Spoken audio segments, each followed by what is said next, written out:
All right, welcome back, everybody. Today's video topic: cities burning, Kingdom 3470 falling apart. What's next? Let's roll the intro clip.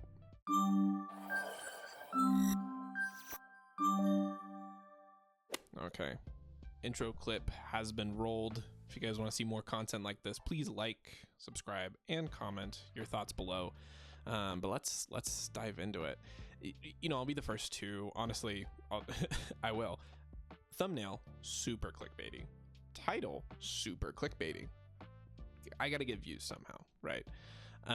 So I apologize for that. But ultimately, there is drama. There's a ton of drama that has happened in 3470 just over the past, I don't know, 4 to 5 days. And it's taken me a while to make a video on it just because it's a lot. I've had to manage a lot. I've had to respond to a lot of messages in game from other kingdoms, other people asking me what I'm thinking of the situation. Other people in my own kingdom asking, "Hey, are you leaving over this situation? Like, are you not happy with it? I've heard you're not happy with it." Essentially, people speaking for me when I've made it abundantly clear about how I feel about the position. So let's give a little background. Monster Sage, also now known as Afro Overlord, I think he changed his name just to kind of help himself out to, I guess, lose a little bit of the background that comes with him. So Monster Sage is originally from Kingdom 3469. I don't know if he was part of a jumper group. I don't know if he was a sleeper account. I have no idea. All I know is that he came from 3469. He was the king of 3469. And from the outside looking in, if we go over to 3469 while he was in there, we would consistently see instances of him attacking other players' cities. And it looked like over in 3469 that the alliances are very similarly named, just like most other places that have kind of a order to their kingdom. And it looked like he was honestly attacking his own players within that kind of greater alliance coalition, right? So that's kind of honestly just context of him. He looked like a tyrant. He looked like a dictator, just attacking cities, doing it because he could, because he has deep pockets and he has tons of tier 5 troops and nobody else in that kingdom was tier 5, made for really easy picking, right?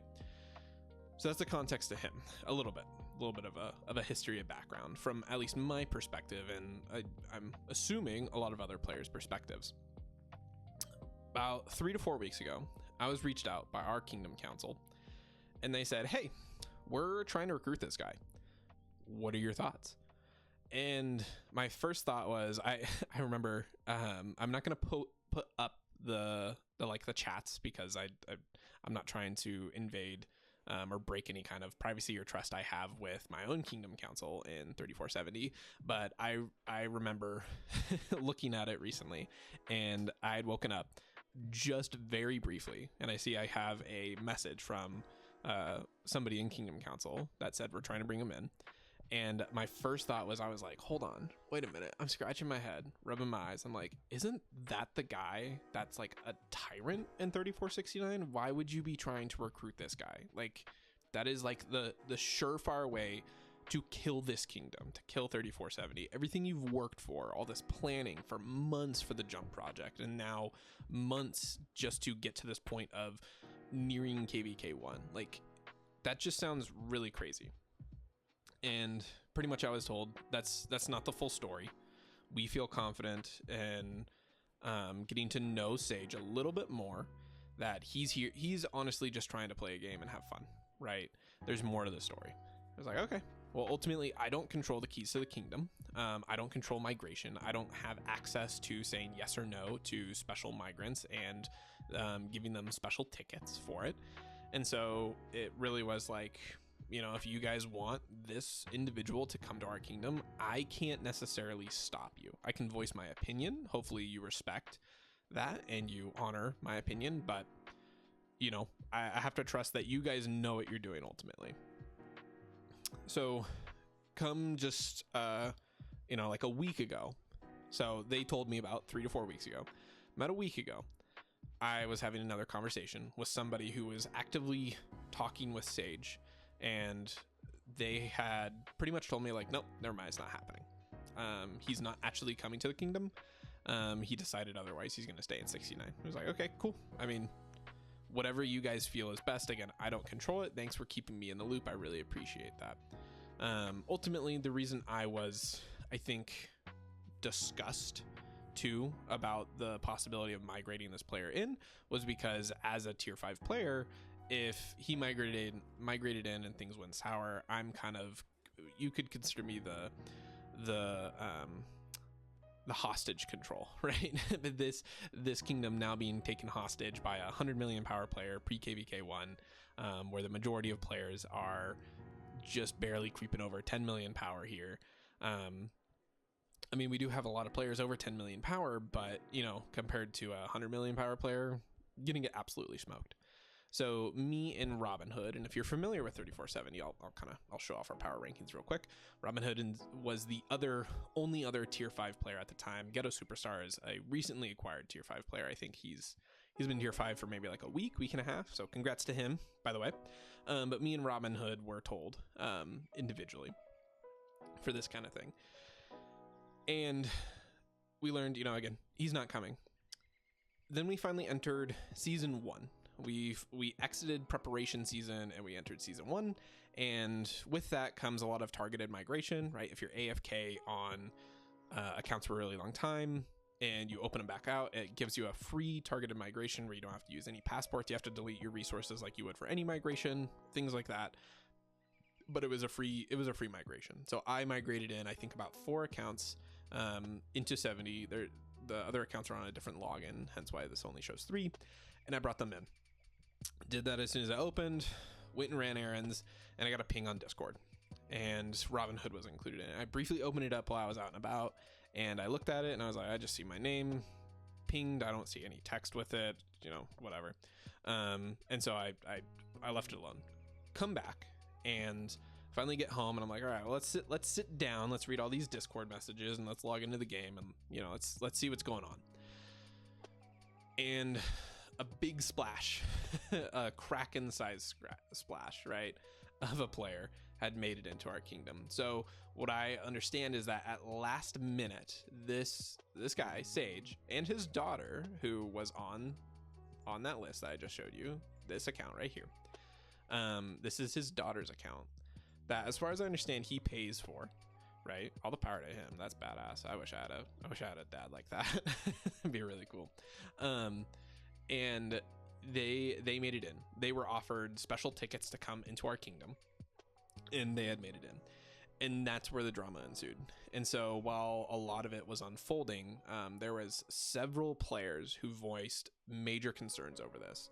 2 of which were actually R4s of Crimson, of the Lead Alliance in this kingdom. And they are now gone. They are not in this kingdom. At least I know one is for sure gone. The other one, I actually haven't looked. He essentially, he left Crimson, he bubbled, he teleported out. And I think he was essentially looking to offload his resources before he left. I understand that. I get that. So I don't know if he's gone, but essentially those players were very, very upset. And the reason for it, where the drama really happened, was the fact that they were never informed that this was happening. When I was approached with this, it was very much, hey, keep this on the hush hush. Don't be telling anybody, but we wanted to let you know that it was happening. And as a person in that role where I'm told, I'm not part of Kingdom Council. I'm an R4 in Crimson, but essentially I'm being told, like, hey, keep it hush hush. I understand that it's like, okay, yeah, I mean, who you guys are taking care of notifying the people who need to know. That's all well and good. So these 2 other players had no clue that this was happening.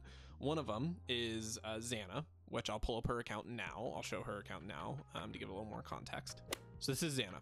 So she has since migrated. That very day, she actually went off to 3472. It took I don't know, maybe about 6-7 hours, and she migrated over there. Totally respect her decision. Essentially, where the drama, again, I keep saying where the drama first began, but where the drama first began was she was very vocal about it, that she was never notified of this. She has put a lot of time and effort into leading Crimson and developing Kingdom 70, while some of like the Kingdom Council have taken more of like a back step on being in game. They've had other life things going on. One of them was on vacation. You know, we all have lives outside of this game, and they were taking care of those and would be back very shortly. But essentially, Xana had taken on a very big role of spending a lot of time in game managing the door for Crimson and talking with all the other officers and the relevant alliances. And so it very much to her felt like a slap in the face. And I'm saying this, and I definitely am speaking for her in this context. And Xana, I hope if you're listening, you're agreeing with what I'm saying. If not, I apologize. But essentially it was a slap in the face to her, is what it felt like. Is she had put so much time and effort, and to not be told that this was even a possibility was almost like, okay, you guys clearly don't trust me, or you guys are prioritizing power over loyalty. In this case, you just want to bring in a 100 million power whale when our continent stats scan shows that we are light years ahead in terms of power, and we're definitely slated to like win KVK 1. Why do we need to bring in this player? Why do we need to take on such a big risk of this guy looks like he's a tyrant in his home kingdom? Why even give him the opportunity? Why even have that talk of bringing him here? We don't need to do that. So that is ultimately why she left. The other individual, he went by Itachi. I don't know if he is still in the kingdom or not. He might have migrated out, but in general, Xana also had a following of individuals that came with her from 72 to 70, or they were here in 70, and they you know, since she spent a lot of time in game, they developed a relationship with her, and pretty much as soon as she said I'm leaving, they said, okay, we're coming with. We agree, we think this is risky, we're coming with.